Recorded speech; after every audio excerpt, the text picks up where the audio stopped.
Hello students, very good morning. Myself Rakesh Yadav, representing Sandipani Higher Secondary School Rajoda, and we are studying class 10th related chapter 5th arithmetic progressions, and we are on the exercise 5.3 of NCERT. Question first we have done 4 parts of question first. Now it is question second. Find the sums given below. जो नीचे questions दिए हैं इनमें हमको sums निकालना है, मतलब इन सबको ऐड करने के बाद में जो फाइनल रिजल्ट आएगा वो क्या होगा। तो सबसे पहले हम यहाँ पर सॉल्यूशन में इसकी फर्स्ट टर्म लिखेंगे, दैट फर्स्ट टर्म इज 7, और फिर कॉमन डिफरेंस लिखेंगे। तो कॉमन डिफरेंस जो है वो सेकेंड टर्म में से फर्स्ट टर्म को माइनस करने के बाद आता है। 10 इंटीजर 1/2 माइनस 7। अब यहाँ डिफरेंस जब निकालेंगे 2 10 2 20 प्लस 1 21/2 माइनस 7। यहाँ एलसीएम लेंगे, तो एलसीएम लेने के बाद 2 एलसीएम आएगा, 2 के टेबल में 2 1 टाइम में आएगा तो 21 एज इट इज़ आएगा, माइनस 1 के टेबल में 2 2 टाइम्स में आएगा, 2 7 14। तो ये हो जाएगा 6 and 1 7 means 7/2। 7/2 is the common difference. लेकिन हमको सम निकालने के लिए पहले n की ज़रूरत होती है, तो n हमको मालूम नहीं है, तो इस टर्म से हम n की वैल्यू निकालेंगे। ए एन हमको क्या दे रखा है, it is given a n is equal to 84 means a plus N minus 1 into d is equal to 84, जो कि ए एन का फॉर्मूला है, वो मैंने यहाँ पर मेंशन किया। अब जब हम इसको आगे सॉल्व करेंगे तो ए की वैल्यू यहाँ पुट करेंगे 7 प्लस एन माइनस 1, और डी की वैल्यू यहाँ पर पुट करेंगे 7/2 इज इक्वल टू 84। अब n minus 1 into 7/2 is equal to 81 minus 7। ये 7 उधर जाएगा तो माइनस का 7 हो जाएगा, सॉरी 84 माइनस 7, तो ये कितना हो जाएगा 77। तो यहाँ हम लिखेंगे n minus 1 is equal to 77 into 2/7। ये जो 7 है ये डिनोमिनेटर में आ जाएगा, 7 11 77। तो n माइनस 1 की वैल्यू क्या हो गई हमारे पास, n माइनस 1 की वैल्यू होगी यहाँ से 22। n minus 1 is equal to 22, so n is equal to 22 plus 1, so n is equal to 23। ये n की वैल्यू हो गई। जब n की वैल्यू मिल जाएगी तो फिर इसके आगे हम इसको प्रोसीड कर सकते हैं। हमारे पास 2 फॉर्मूले हैं, n/2 a प्लस एल से भी कर सकते हैं इसको हम, क्योंकि इसमें लास्ट टर्म दे रखी है हमको, तो उससे ये थोड़ा सा और इजी हो जाएगा, केवल छोटा फार्मूला लगेगा। तो sum of n terms is equal to n/2 into a plus L. ये हम सम ऑफ n टर्म्स निकाल रहे हैं। तो हमारे पास n की जगह पर 23 है, तो S23 is equal to 23/2 into a plus l means 7 plus 84।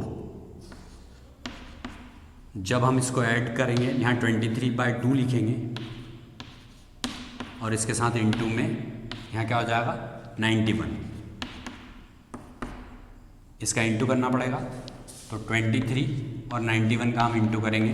3 1 3, 1 2 2 and 3 9 27, 29, 2 9 18, 220, 2093/2, 2093/2 आएगा। आप अगर इसको चाहें तो यहीं पर छोड़ सकते हैं, या फिर इसको डिवाइड करके ऐसे मिक्स्ड फ्रैक्शन में भी लिख सकते हैं। तो 2 1 2 0, 2 4 8, 1 रिमाइंडर, 2 6 12, इंटीजर 1/2। ये सम ऑफ n टर्म्स का रिजल्ट हो गया हमारा। मतलब यहाँ पे यहाँ से यहाँ तक की सम टर्म्स का समेशन अगर हम निकालें तो उसके लिए पहले इसमें सिर्फ इतना सा चेंज हुआ कि हमको n की वैल्यू निकालनी पड़ेगी सबसे पहले। उसके बाद सम ऑफ n टर्म्स का ये वाला फार्मूला इसलिए लगाया है क्योंकि इसमें फर्स्ट और लास्ट टर्म दोनों दिए। आप चाहते तो n/2 2a plus n minus 1 into D से भी कर सकते थे, तब भी इसका रिजल्ट यही आता। तो this question number second, first question is over. Now see our question number second. It is 34 plus 32 plus 30 plus and so on and lastly +10. So first of all first term is 34, ये हमारी first term हुई. Common difference that is 32 - 34 जो कि -2 होगा. यहाँ common difference भी निकाल लिया हमने. फिर इसके बाद में हमको लास्ट टर्म दे रखी है. ये जो लास्ट टर्म है इसको हमने अगर मान लीजिए an नाम दिया तो an = 10 है. तो nth टर्म का फॉर्मूला हमको मालूम है, वो होता है a + n - 1 × d = 10. ये इसलिए लगाया है क्योंकि जब तक हमको n पता नहीं चलेगा हम सम ऑफ n टर्म्स कैसे निकालेंगे. तो इसलिए n निकालने के लिए पहले हमको इस फॉर्मूले को अप्लाई करके और इस वैल्यू को सामने रखना पड़ेगा, तब जा कर के हमारे पास n की वैल्यू आएगी, क्योंकि यहाँ हम a और d की वैल्यू पुट कर सकते हैं. तो ये 34 + n - 1 और इसके साथ में d की वैल्यू -2 = 10. तो ये -2 हम आगे लिख देते हैं, प्लस इंटू माइनस हो गया, साथ में n - 1 और इस 34 को उधर ले जाएंगे तो 10 - 34 हो जाएगा ये. अब n - 1 की वैल्यू अगर हम देखें तो ये माइनस में 24 आएगा यहाँ और इसके अपॉन में -2 हो जाएगा, क्योंकि ये बड़ी डिजिट के आगे माइनस लगा हुआ है यहाँ. तो बड़े में से छोटी डिजिट को सब्ट्रैक्ट करके बड़ी डिजिट का साइन लगा दिया और ये -2 यहाँ पर इंटू में था तो इसको यहाँ से नीचे ले गए. तो ये माइनस से माइनस कैंसिल हो गया. 2 × 1 = 2, 2 × 2 = 4. n - 1 की वैल्यू 12 हो गई. तो n = 12 + 1, सो n = 13. यहाँ से n की वैल्यू 13 हो गई है. अब हम चूँकि हमको n की वैल्यू मालूम पड़ गई तो अब हम इसका सम ऑफ n टर्म्स वाला फॉर्मूला लगा करके सम ऑफ n टर्म निकाल लेंगे. यहाँ हम n/2a + l इसलिए लगा रहे हैं क्योंकि हमको लास्ट टर्म मालूम है, तो हम 2a + n - 1 × d क्यों लगाएं. वो थोड़ा सा बड़ा फॉर्मूला है, आंसर उससे भी यही आएगा जो इससे आएगा, लेकिन यहाँ हम इसलिए लगा रहे हैं ये फॉर्मूला क्योंकि हमको a और l दोनों की वैल्यू मालूम है. तो आप अगर चाहें तो यहाँ l भी लिख दीजिए, लास्ट टर्म जिसको बोलते हैं, इसको l भी बोलते हैं, ये लास्ट टर्म है. तो यहाँ ये an भी बोल सकते हैं आप इसको और l भी बोल सकते हैं, लास्ट टर्म है. तो सम ऑफ n की वैल्यू हमारे पास 13 है, तो 13 टर्म्स = 13/2 लिखेंगे यहाँ. और फिर बाद में 34 + 10, 34 + 10. क्यों? क्योंकि फर्स्ट टर्म 34 है और लास्ट टर्म 10 है. तो यहाँ S13 = होगा 13/2 × 44.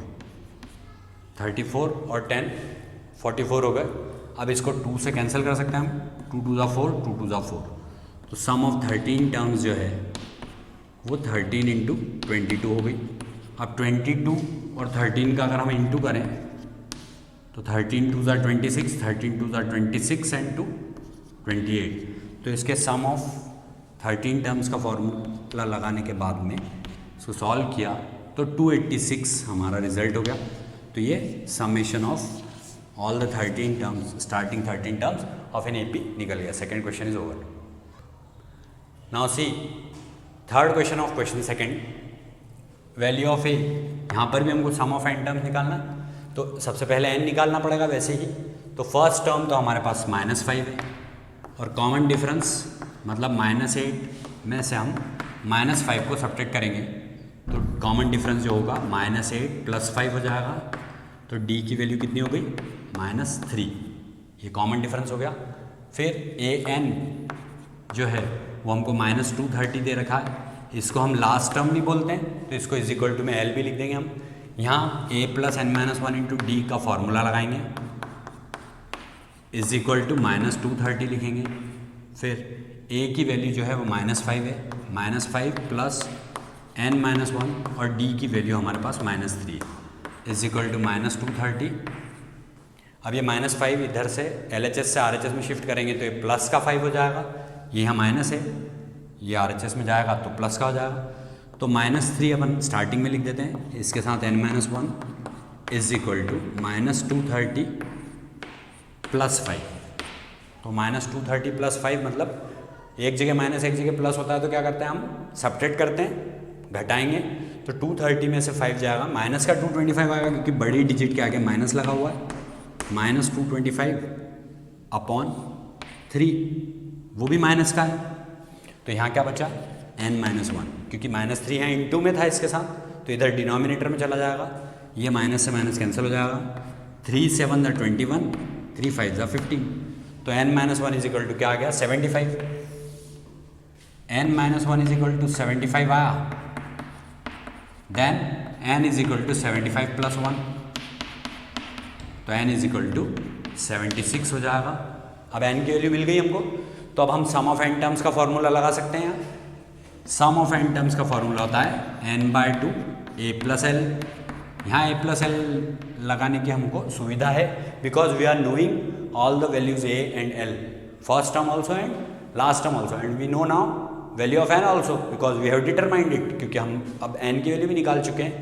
तो sum of 76 terms is equal to 76/2, और साथ में a की वैल्यू -5 है, d की वैल्यू -230, सॉरी l की वैल्यू -230, तो a और l की वैल्यू यहाँ पर पुट कर दी। अब ये 2 से कैंसिल हो रहा है, देखिए 2 3 6, 1 बचा, 2 8 16, तो यहाँ 38 आ गया, तो एस 76 इज इक्वल टू 38, और ये चूँकि दोनों माइनस के हैं तो -5 -230 कितना हो जाएगा -235, तो sum of 76 terms is equal to 38 into -235। अब इनको इंटू करेंगे, तो 235 में जब हम 38 का इंटू करते हैं तो 8 5 40, 8 3 24 28, 8 2 16 and 2 18, 1880, and now 3 5 15, 3 3 9 and 1 10, 3 2 6 and 1 7, तो ये वैल्यू कितनी हो जाएगी 0 8 5 13, हियर इट इज़ 9 एंड 8 9 3 0, लेकिन ये माइनस का आएगा क्योंकि एक डिजिट माइनस की है, तो 8 9 3 0 जो है हमारा फाइनल आंसर हो जाएगा। एक बार इसका और फिर से चेक कर लीजिए, 8 5 40, 0 carry on 4, 8 3 24 and 4, 28 carry on 2, 8 2 16 and 2 18, 3 5 15 carry on 1, 3 3 9 and 1 10, 0 carry on 1, 3 2 6 and 1 7. Now 0 8 5 13, 8 1 9 and 7 1 8, 8 9 3 0, but it is negative, तो ये जो आंसर है ये सम ऑफ 76 टर्म्स हमने यहाँ पे निकाल ली। Now see question third, in an AP, first given a is equal to 5, d is equal to 3 and an is equal to 50, find n and sn। हमको क्या क्या निकालना है यहाँ, एक तो n निकालना है और दूसरा sn निकालना है। मीन्स ये क्वेश्चन भी पिछले क्वेश्चन जैसा ही है, इसमें सिर्फ सीरीज नहीं दिए, सीधे वैल्यूज दे दिए, तो ये तो और इजी हो गया। तो सबसे पहले हम an इज इक्वल टू 50 लिखेंगे और यहाँ पर फॉर्मूला लगाएंगे a plus n-1 into d is equal to 50। ये फॉर्मूला है n का, a की वैल्यू हमारे पास 5 है, प्लस n-1, क्योंकि n की तो वैल्यू निकालनी है हमको, और साथ में d की वैल्यू 3 है, that value we will put here 3। So now this will become 3 into n-1 is equal to 50 minus 5, ये 5 उधर जाएगा, माइनस का 5 हो जाएगा, so 3 into n-1 is equal to 45, इसको सब्ट्रैक्ट किया तो n-1 इज इक्वल टू क्या हो जाएगा 45/3। जब 3 से 45 को डिवाइड करेंगे, 3 1 3, 3 5 15, so n-1 is equal to 15 and n is equal to 15 plus 1, so n is equal to 16। This is our first answer, ये एक आंसर आ गया हमारा। फिर इसके बाद में हमसे sn भी पूछा है, तो sn is equal to n/2, 2a plus n-1 into d भी लगा सकते हैं हम, या फिर इस an को लास्ट टर्म लेकर के उस फॉर्मूले से भी कर सकते थे, लेकिन मैंने 3 क्वेश्चन आपको उस फॉर्मूले से करके बता दिए। इससे भी करेंगे तो आंसर सेम आता है। तो sum of 16 terms means here we have to divide 16/2, यहाँ हम 16 को 2 से डिवाइड करेंगे। 2a means 2 into 5 plus n-1 means value of n is 16, 16 minus 1, and value of d is, common difference is 3. Now 2 8 the 16, ये 8 हो गया, तो sum of 16 terms is equal to 8 and then 10 plus 15 into 3. So sum of 16 terms is equal to 8 in bracket 10 plus 45, यहाँ 45 हो जाएगा. तो sum of 16 terms जो होगा 8 इंटू 55 हो जाएगा and then sum of 16 terms is equal to 8 5 ज़ा 40 and 8 5 ज़ा 40 and 4 44. So sum of 16 terms is equal to 440. तो ये हमारे दोनों आंसर हो गए. एन भी कैलकुलेट हो गया और सम ऑफ 16 टर्म्स भी हमने कैलकुलेट कर ली. So question number 3 first is over. Now see question second of third. Given a is equal to 7, first term दे रखी है, यहाँ a 13 दे रखा आपको 35, और आपसे क्या पूछा है, d पूछा है और सम ऑफ 13 टर्म्स पूछी है. So for this we have to write here a 13 is equal to 35. a 13 हम 35 लिखेंगे और फिर यहाँ हम क्या लिखेंगे, a प्लस 12d. जैसा कि हम पहले करते आए हैं कि अगर यहाँ 13 लिखा है तो 13 से एक कम लिखेंगे यहाँ 12, because what is the formula for a n. Formula for a n is a plus n minus 1 into D. ये फॉर्मूला लगता है जहाँ पर हमारे पास n की जगह पर 13 था, तो 13 minus 1 that is 12. So a plus 12d is equal to 35. अब यहाँ पर हम a की वैल्यू पुट कर सकते हैं, तो 7 plus 12d is equal to 35. Now 12d is equal to 35 minus 7. ये 7 इधर आएगा तो माइनस का 7 हो जाएगा. सो d 12d is equal to what it is 5 and then 2 means what it is 28.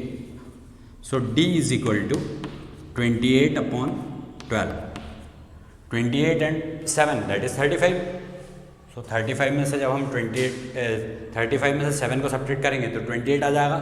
अब ये 12 जो है डिनोमिनेटर में आ जाएगा क्योंकि यहाँ मल्टीप्लिकेशन में था, तो इसको हम डिवाइड करेंगे पहले. 4 3 ज़ा 12 एंड 4 7 ज़ा 28. So d is equal to 7 upon 3. ये d की वैल्यू आ गई. अब हमको और क्या निकालना है इसमें, सम ऑफ 13 टर्म्स. तो सम ऑफ 13 टर्म्स हम निकालेंगे S13. पहले Sn लिखेंगे हम यहाँ. Sn का फॉर्मूला क्या होता है, n upon 2 2a plus n minus 1 into D. तो sum of 13 terms is equal to 13 upon 2. 2a means what, 2 into A की वैल्यू क्या दे रखी है हमको 7 प्लस n माइनस 1 क्या दे रखा हमको, n माइनस 1 मीन्स n की वैल्यू यहाँ पर हमारे पास 13 है, तो 13 माइनस 1 और इसके साथ में d की वैल्यू हमको 7/3 दे रखी है, तो 7/3 यहाँ पर पुट करेंगे. अब S13 is equal to 13/2 and in bracket 14 plus 12 into 7 upon 3. तो ये 3 के टेबल में 4 टाइम्स में 12 आ जाएगा और यहाँ ब्रैकेट क्लोज कर देंगे. तो so this will become S13 is equal to 13/2 and with this 14 plus 28. 7 4 ज़ा 28. अब इन दोनों को ऐड करेंगे तो S13 इज इक्वल टू क्या आ जाएगा, 13/2 into 8 4 12 carry on 1 2 2 4 42 that is 21. So what is value of S13? S13 will be 13 1 ज़ा 13 3 carry on 1 13 2 ज़ा 26 एंड 1 27 273. तो S13 भी हमने कैलकुलेट कर लिया, 273 है, और कॉमन डिफरेंस भी कैलकुलेट कर लिया 7/3 है. ये दोनों हमसे पूछे थे. d इज इक्वल टू 7/3 आया और S13 इज इक्वल टू 273 आया. ये दोनों हमारे आंसर हो गए. इस तरीके से question number second of third is over. Now see third question of third in an AP given A12 is equal to 37. यहाँ हमको A12 37 दे रखा है, d कॉमन डिफरेंस 3 दे रखा है. फिर हमसे पूछा है what is value of a and what is value of sum of 12 terms. तो सबसे पहले हम यहाँ A12 लिखेंगे जो कि 37 है. तो A12 को हम क्या लिख सकते हैं, a प्लस 11d लिख सकते हैं इज इक्वल टू 37। क्यों? क्योंकि ए एन का फॉर्मूला क्या होता है? A plus N minus one into D होता है। यहाँ हमारे पास एन की जगह पर 12 था, तो 12 माइनस वन कितना हो जाएगा? 11 हो जाएगा। तो A plus 11 D is equal to 37 लिखेंगे। फिर ए तो हमको कैलकुलेट करना है, डी हमको दिया हुआ है, तो ए प्लस डी की वैल्यू हम यहाँ पुट कर सकते हैं 3, 11 इंटू 3 इज इक्वल टू 37। तो ये हो जाएगा ए प्लस 33 इज इक्वल टू 37। तो ए की वैल्यू यहाँ से 37 माइनस 33 हो जाएगी। तो ए हमने कैलकुलेट कर लिया 4। ये हमारा ए कैलकुलेट हो गया, ए का आंसर हमारा यहाँ पर आ चुका है। फिर इसके बाद में हमसे क्या पूछा है? सम ऑफ 12 टर्म्स। तो सम ऑफ 12 टर्म्स से पहले हमको सम ऑफ n टर्म्स का फॉर्मूला लिखना पड़ेगा, n/2 2a plus n minus one into D. ये फॉर्मूला पुट करा। तो सम ऑफ हमसे कितनी टर्म्स पूछी? 12 टर्म्स। तो n की जगह पर 12 रखेंगे, 12/2। a की वैल्यू हमको अब मालूम है, तो 2 into 4 we can write, plus n minus one means what? Value of n, it is 12 only. So 12 minus one, value of n is 12 here, into d. Common difference कितना दे रखा है? 3 दे रखा है, तो इंटू 3 लिखेंगे। जब आगे सॉल्व करेंगे तो ये 2 6 12 हो जाएगा, ये कैंसिल हो गया। तो S12 is equal to 6 in bracket 8 plus 11 into 3, 11 3 33 हो जाएगा। तो S12 is equal to 6 into 8 plus 33। तो 8 प्लस 33 कितना होगा? हो जाएगा 41। तो S12 is equal to 6 into 41। अब इसको कैलकुलेट करेंगे। S12 की वैल्यू जो होगी 6 1 6 एंड 6 4 24, 246। तो S12 246 हो गया। A की वैल्यू हमारी जो है वो 4 हो गई। And thanks a lot for watching our channel Sandipani higher secondary school Rajoda. Like it, subscribe it and share it as much as possible.